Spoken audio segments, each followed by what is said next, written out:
Appropriate. We come now to the statement by the Secretary of State for exiting the European Union, Secretary Dominic Raab. Thank you, Mr. Speaker, and with your permission I will make a statement about the UK's future relationship with the European Union. Can I start by paying tribute to my right honourable friend, the member for Halton Price and Howden, and his Herculean efforts, along with my honourable friend, the member for Wickham, and the wider DEXU team to get us to this point in both the negotiations, but also with the successful passage of the EU withdrawal bill through Parliament. It is a striking achievement. My right honourable friend is a loss to government, but I suspect, with the mildest apprehension, a considerable gain to this House. Mr. Speaker, today we published the government's white paper on the UK's future relationship with the EU. It is a new and detailed proposal for a principled, pragmatic and ambitious future partnership between the UK and the EU in line with the policy agreed at Chequers last week. I have now placed a copy of the white paper in the libraries of both houses. But let me briefly set out the key proposals.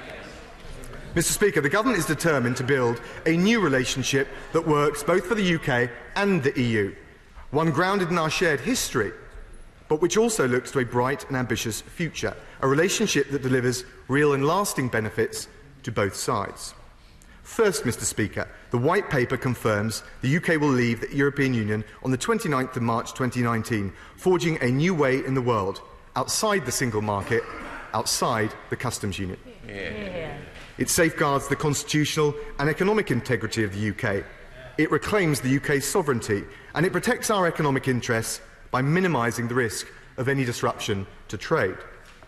Mr. Speaker, it delivers on the instruction we received loud and clear from the British people to take back control over our laws, our borders and our money.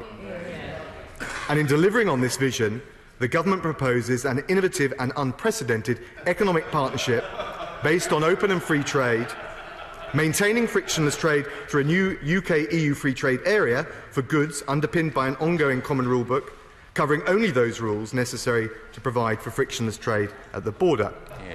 This will support business. It will meet our shared commitments to Northern Ireland and Ireland, avoiding reliance on the so-called backstop solution. A key component of this will be our proposal for a facilitated customs arrangement, a business-friendly model that removes the need for a new routine customs check and controls between the UK and the EU, whilst enabling the UK to control its own tariffs to boost trade with the rest of the world. We want a deep and comprehensive deal on services based on the principles of international trade. And our approach minimises new barriers to service provision, allowing UK firms to establish in the EU and vice versa, and it provides for mutual recognition of professional qualifications. On financial services, we propose a new economic and regulatory approach with the EU that will preserve the mutual benefits of our uniquely integrated markets, while protecting financial stability and, critically, the autonomy of our own rulemaking.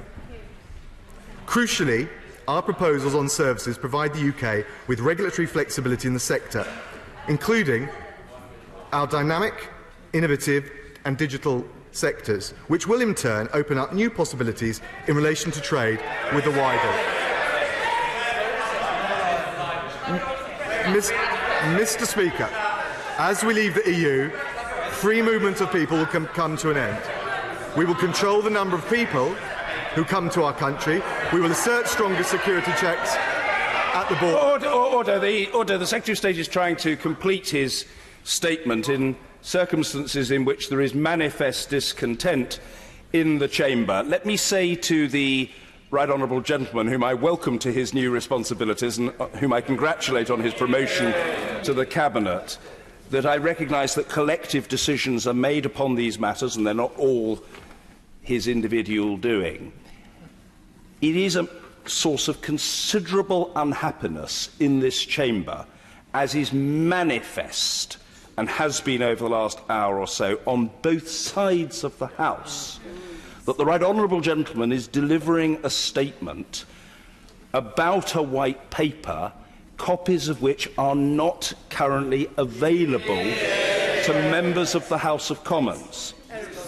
And what I say to the right honourable gentleman is that it might be considered courteous now to indicate at the box, if he so wishes, in terms that brook of no misunderstanding, that he is, of course, perfectly happy for members to have copies of the white paper about which it is intended that they should question him. If he'd be good enough to make that clear, that would greatly assist the House. Were he not to do so, I think that the consequence in terms of chamber unhappiness would become that much more stark.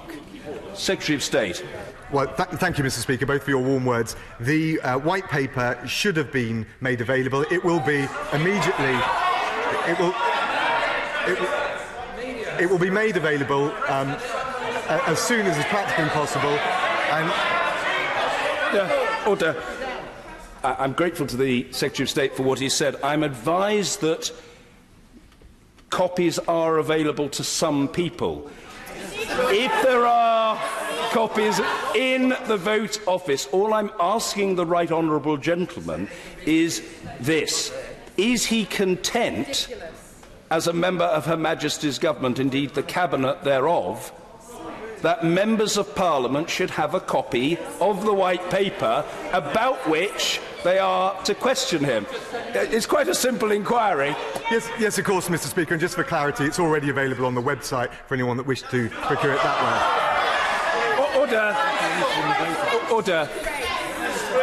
Order. I thank the Secretary of State for saying that. I genuinely thank him for saying that, and I appreciate that he's attempting to cooperate.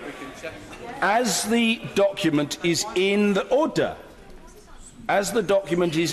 vote office, but the timing of the release of the document is a matter for those who own the document, in this case the government, all I'm saying is the right honourable gentleman content that copies should be given out by the vote office immediately? Yes, absolutely. Thank you, Mr. Speaker. Order. Can I just say to the order? I'll just say to the honourable gentleman for Wickham, an immediate past minister in the BrExit department, and to the honourable lady member for Totnes, that I won't take points of order during the statement. Order, because the Secretary of State has to finish his statement. However, if there are members concerned that ordinarily if they leave the chamber to get a document, they're then precluded from taking part in the statement, I will waive that normal arrangement in this instance, because I am concerned to operate in a way that serves members of the House. I can't see why there has to be. I always attach the very greatest importance to the observations of the honourable lady, but it foxes me. If she wants to beetle over to the chair and explain to me privately, she can. But it foxes me as to why she needs to make any point of order now. But if she's able, well, it's not good. I'm very pleased to see that the right honourable gentleman for Chingford and Woodford Green has got a copy of the document. I think, meanwhile, let's hear the conclusion of the. I think we'll hear the conclusion of the.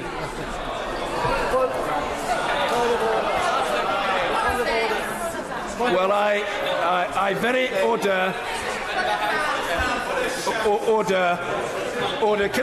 Can I say to the Secretary of State? I think we should suspend that. Order. I say to the Secretary of State that it would be very unseemly, discourteous to him and to the members of the House, for his statement to be delivered while copies are being distributed.